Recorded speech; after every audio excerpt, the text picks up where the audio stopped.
สบายดีมุสุกุทุกคนวันนี้มาพบกับข้าพเจ้าซองเบาเอกบาน่าชาแนลคือเก่าเด้อทุกคนวันนี้แมนเบาเอกสิพาทุกคนมาเบิ่งงานศพโคตรทรงนำพระอยู่ที่วัดบ้านใหม่นะครับอยู่ที่วัดบ้านใหม่เส้นดวงเมืองพุทธทองของพวกเขาเองเนาะเมืองพุทธทองแขวงจำปาสักเบาเอกสิพาทุกคนไปเบิ่งสภาพบรรยากาศน้ำกันเด้อว่าสิเป็นจังไดเนาะมีพอไม่ออกมาหลายเนาะมีพอไม่ออกมาหลายแสบผู้สาวว่าผู้แพ้วมาเบิดหลายแหกพี่น้องตามเบาเอกไปสำรวจเมืองก่อนเบาเอกสิพาทุกคนไปเบิ่งเด้อบัดนี้มือแดงสบาดเราเบอร์ตีลาเด้อแต่อันเนี่ยมันบ่ดังเลยบ่ได้ยินในมวยกองในป่าในเมืองในดินน้ำอันนี้เนาะอันนี้เป็นซิมเด้อทุกคนซิมวัดบ้านใหม่แสนหลวงของเฮาพอออกไม่ออกพากันมาล่อถาผู้สาวหน่อยผู้สาวใหญ่ทุกคนมาล่อถาเกี่ยมโพดทรงนำพระ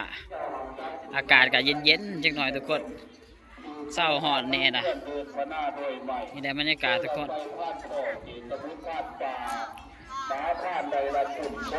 ขออนุญาตถ่ายภาพเลยเด้อ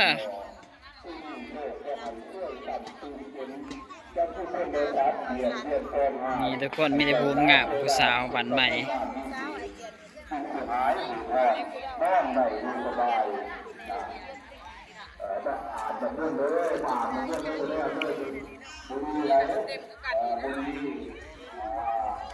อันนี้แหละภาพบรรยากาศบ่ทันหอดเพิ่นบ่ทันได้เอาพระลงพี่น้อง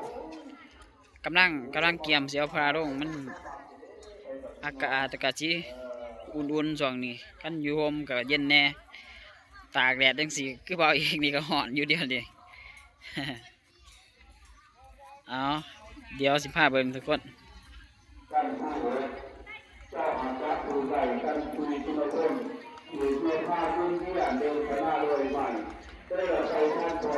นี่แหละภาพบรรยากาศทุกคนเลยอันนี้มันปลาเนาะอยู่วัดบ้านใหม่ของพวกเฮาเอง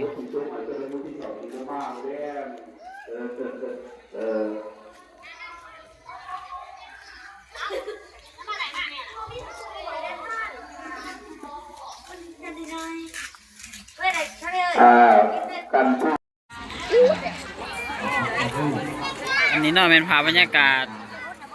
พอไม่ออกเป็นกำลังโหดทรงพระนี่เนาะเฮาสิมาเบิ่งนำกันทุกคนขออนุญาตถ่ายเด้อ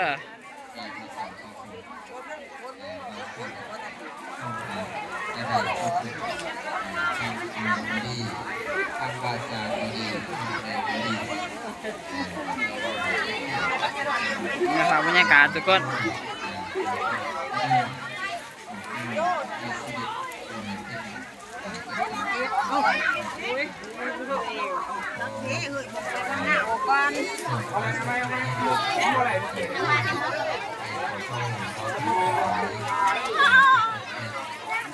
ทุกคนคนไหนพี่น้อง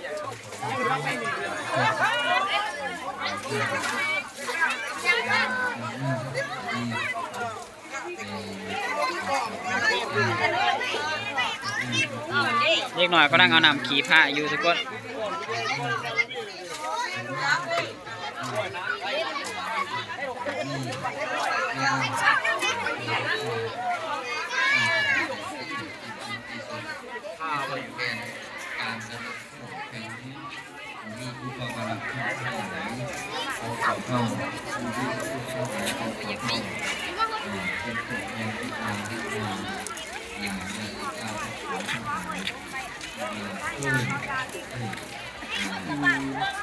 ได้ภาพบรรยากาศทุกคนมวน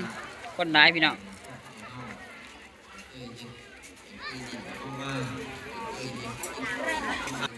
ทุกคนร้ายพี่น้องเลยปี2026เด้อนี่นางแดงหน่อยทุกคน เ การ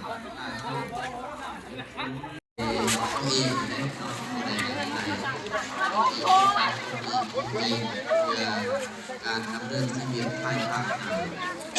ความข้อดีปันสิ่งควงแต่เพราะว่าอาบกรรมทั้งหลายทั้งปวงพุทธบาททอง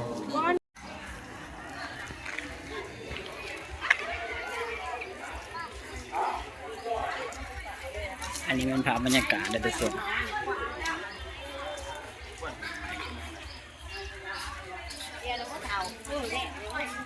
เอามาก่อนสบายดีปีใหม่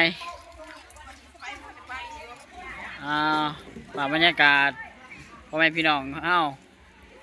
โคตรทรงนำใบซิมาโคตรทรงนำพระพี่น้องเลยเขากอกบาทหนึ่งเนาะ พี่น้องเอาทีวัตถุตรงพระพุทธรูปมีเยอะเนาะเพราะว่ามีเนาะเอามาในวัดแค่ว่าแล้วจะต้องดูมาเนาะมีบรรยากาศทุกคนมวนบอ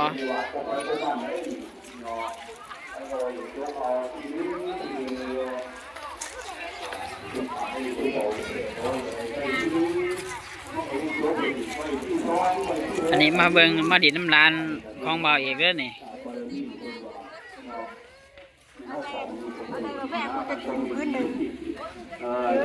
นางจุ้ยโอ้ยนางจุ้ยสบายดีปีใหม่นางจุ้ยสบายดีปีใหม่เด้อ